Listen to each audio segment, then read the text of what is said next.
Hello, my name is Ossie O'Hara, and I'm currently enrolled in the Family Nurse Practitioner program here at the University of Houston. This semester, I'm taking a course called Management of Health Disorders in Adults. And one of the health disorders that's very common in adults is hypertension. So for this presentation, I will be reviewing a case study related to hypertension, and I hope that you enjoy, and thank you for watching. Here's a brief overview of the presentation that we will be discussing. Here we have our patient presentation. Today we have a patient that presents with a chief complaint of, I went to a blood pressure screening a couple of weeks ago and they said that my blood pressure is high. Then we proceed to take the history of present illness. When we are taking the history of present illness, it's important to really listen to our patients because they are basically telling us a story that's going to help us develop our diagnosis and the treatment regimen.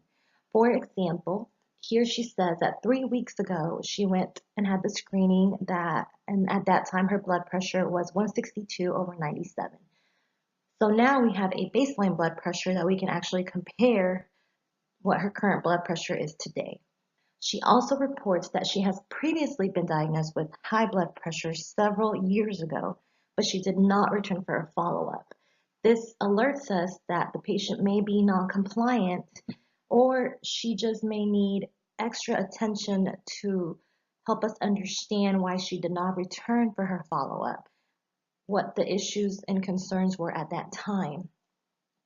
Here we also note that she had to stop running due to knee pain and that she recently started low impact aerobics twice weekly.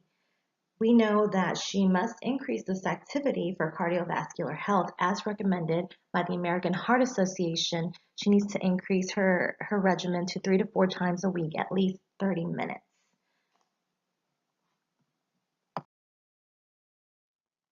Then we have her past medical history, her past surgical history, social history, family history, and allergies. It's very important to note here that she has many first-degree relatives that have hypertension and that her father died at age 73 and he had heart disease and he had his first MI at age 41. By seeing first MI, this leads you to think that there must be more MIs that followed after that. Her mother and brother both have hypertension. So she has risk factors that put her at risk for a cardiovascular event and hypertension. In her social history, we see that she drinks alcohol and that she used to be a smoker, which are also risk factors for a cardiovascular event or heart disease. And we see that she's trying to eat healthy, which leads us to think that she might be having the normal American diet, which consists of a diet high in sodium that can increase your blood pressure. Once we take her medication reconciliation, we must note that this patient is actually taking a lot of medications that can increase your blood pressure, including NSAIDs. At this time, she tells us that she's taking 200 milligrams of ibuprofen, 2 to 3 tabs for knee pain. Well, we all know that patients don't typically remember exactly what they're taking, so this is probably closer to 800 of ibuprofen twice a day. When we are evaluating her current home meds, we must also ask if she's taking any oral contraceptive pills because these can also increase her blood pressure.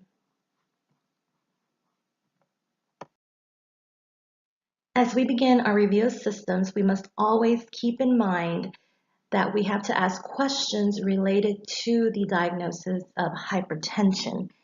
Hypertension can have very subtle changes, and we have to make sure that we address if she's had any headaches, blurred vision, nausea, vomiting, dizziness, chest pain, radiating pain, or diaphoresis.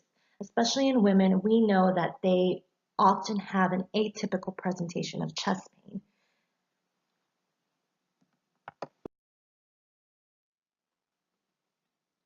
In the summary of the physical exam, we look at her blood pressure readings, and both readings from the right and left arm are elevated, and they are very similar to what was discussed in the beginning of the slide of her blood pressure.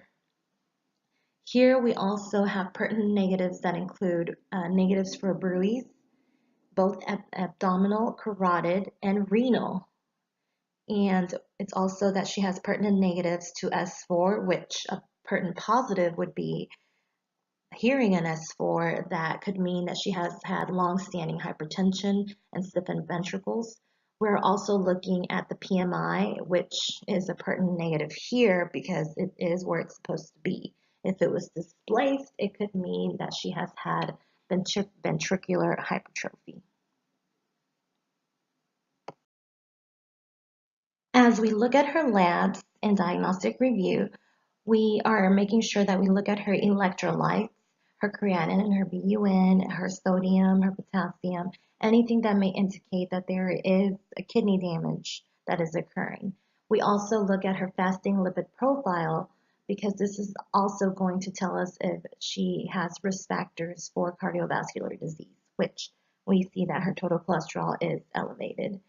Then we also analyze her urine. That can also indicate any kind of kidney damage. So we would look for proteins in the urine, glucose in the urine, any type of urinary tract infection. So we look at the nitrates and then the color, of course. Now that we have gathered all our information, we are ready to make a diagnosis. For this patient, our working diagnosis will be essential or primary hypertension. And this is based on our HPI, on our history, and on our review of systems. This patient has a longstanding history of hypertension.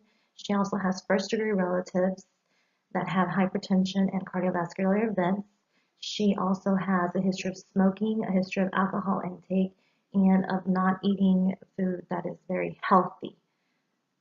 Based on this information, we can indicate that this patient has a strong correlation with risk factors that lead to primary or essential hypertension. She can also have secondary hypertension due to renal artery stenosis, or she can have drug-induced hypertension. So these would need further workup. For example, we could do a renal ultrasound that can kind of let us know how her renal arteries are doing.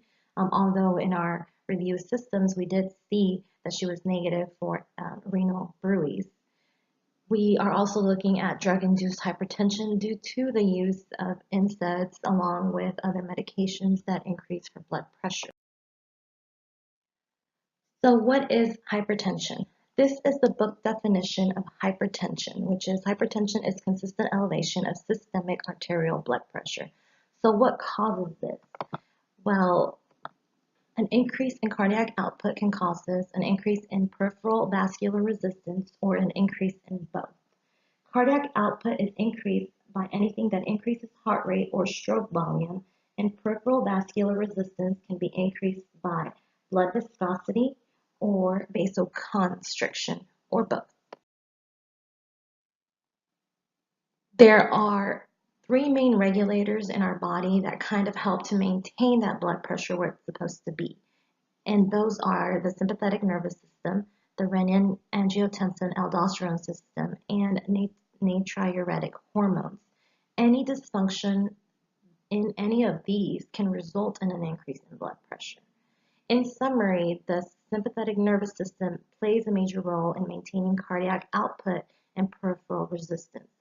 So when we have that release of catecholamines, that's going to stimulate the sympathetic nervous system, increasing our cardiac output. And it's also going to cause a vasoconstriction, which is going to increase your peripheral resistance, increasing your blood pressure. The renin-angiotensin-aldosterone system is a group of hormones, and they also affect the blood pressure. And then we have our natriuretic hormones, which can influence both of these other two systems by increasing them as well, or on its own, it causes salt to be retained. And as we know, where salt goes, water goes. So then you have salt and water. So now you have more blood volume, therefore increasing your blood pressure. There are two main types of hypertension, and it can be essential hypertension, which has no identifiable etiology, but can be due to multiple factors. And those multiple factors are going to be your risk factors, which is what we said related to our patient is her primary relatives having a history of hypertension and an MI. It's obesity, it's alcohol, it's a BMI that indicates that she's overweight. Secondary hypertension can be a blood pressure elevation from an identifiable cause. And as primary care providers, it is our job to rule out these secondary causes, which are our other two diagnoses, which can be the drug-induced or due to renal artery stenosis. So what is our plan? For the management of hypertension, we try to use the most current evidence-based practice. One of these modalities is to use the Framingham Heart Study. In this study, helps us to evaluate the risk of our patient having a cardiovascular event. For our patient, she's at 12.7% risk, where normal is 3%. So now we know that she is at 4 times greater than normal rate. Another tool that we have is JNC 8 guidelines for the treatment of hypertension, which were recently updated. And these guidelines will help us select the correct pharmacotherapy for the patient. At this time, using these guidelines, we can diagnose our patient with having stage 2 hypertension. Along with these guidelines, it's also important to use supplemental resources such as medical societies like the American College of Cardiology or the American Heart Association. For our patient, the goals of treatment include to decrease her blood pressure, to decrease her weight, to have diet modifications, and to have the patient adhere to her medication regimen. We will monitor her systolic blood pressure and her diastolic blood pressure. And according to JNC guidelines, we want the systolic to be less than 140 and the diastolic to be less than 90. We will monitor her weight, and we would also like to get baseline labs that include her TSH levels, her A1C. We would look for microalbumin in the urine and perform a renal ultrasound to further evaluate for those secondary causes of hypertension. We would have to talk to our patient about the adherence to her medication regimen, including any possible side effects. So for this patient, according to the JNC guidelines, which I would use strategy C for this patient, which means that I would begin her with lisinopril 10 and HCTC at 12.5. Another important factor to note here is that in the history and physical, we did not ask about the race. We would actually have to ask about the race because African Americans would be treated with different combinations than non-African Americans. For African Americans, we would start them with thiazide or calcium channel blockers, whereas non-African Americans can be started off with thiazides, ACEs, ARBs, or calcium channel blockers. And this is because these medications don't work as well to control the blood pressure of African Americans.